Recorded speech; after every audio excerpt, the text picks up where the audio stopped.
Hello, this is Megan Horniman, the Chief Investment Officer for Verdence Capital Advisors.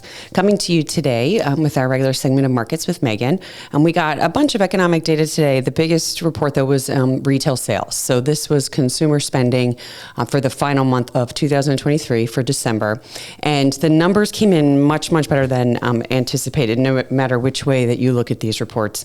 On the headline level, if you take out autos and gas, if you take out food, if you take out building materials, all these came in much better than expected. So let's dig into a little bit of the details.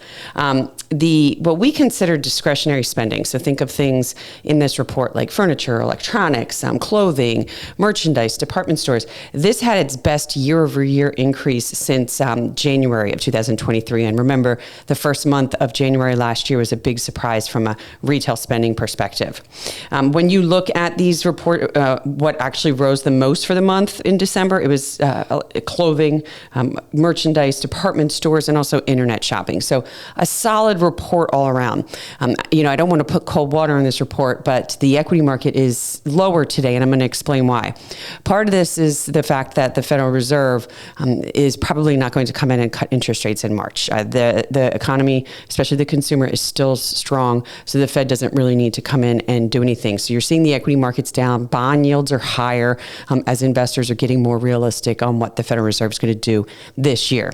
Here's where our concern lies. Our concern lies in the fact that November, so we don't have consumer credit for December yet.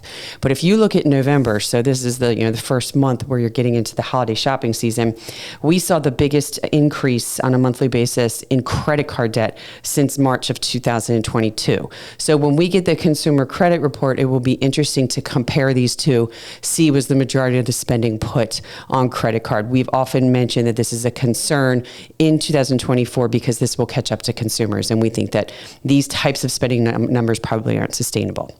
That's all we have today. If you have any questions or comments, please feel free to reach out to podcast@verdence.com. Thank you.